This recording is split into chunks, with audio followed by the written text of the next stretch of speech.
Welcome to public court news. AP ఎన్నికల్లో జనసేనకు big shock తప్పేలా లేదా? తద్వారా కూటమి ఫలితాలపై ప్రభావం కనిపించనుందా? గాజు గ్లాసు గుర్తే జనసేనకు తలనొప్పిగా మారుతోందా? అంటే ఈ ప్రశ్నలకు అవుననే సమాధానం వస్తోంది. ఇంతకు ఏపీలో ఏం జరుగుతోంది? జనసేనను టెన్షన్ పెడుతున్న ఆ అంశం ఏంటి? ఆంధ్రప్రదేశ్లో బరిలో ఉండేదెవరు, తప్పుకున్నదెవరన్నది తేలిపోయింది. నామినేషన్ల ఘట్టం ముగియడంతో స్వతంత్ర అభ్యర్థులకు ఎన్నికల సంఘం అధికారులు గుర్తులు కేటాయిస్తున్నారు. ఏపీలో కూటమి అభ్యర్థులకు జనసేన గ్లాసు సింబల్ తలనొప్పిగా మారింది. జనసేన పోటీలో లేని చోట్ల గాజు గ్లాసును ఫ్రీ సింబల్ గా ఇండిపెండెంట్లకు ఈసీ కేటాయించడం ఎందుకు కారణం? సాధారణంగా ఫ్రీ సింబల్స్ లో ఉన్న వాటిని అభ్యర్థులకు ఎంచుకునే అవకాశం కల్పిస్తారు.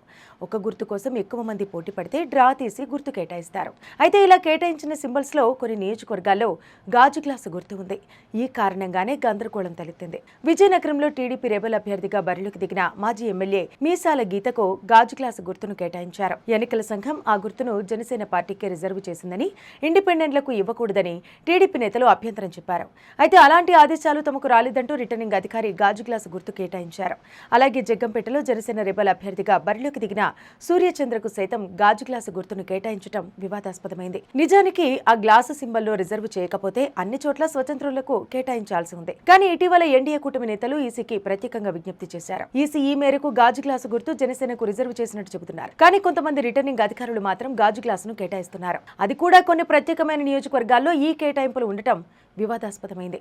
దీంతో ఎన్నికల ఫలితాలు ఎలా ఉంటాయోనన్న టెన్షన్ కూటమి నేతల్లో ఉంది.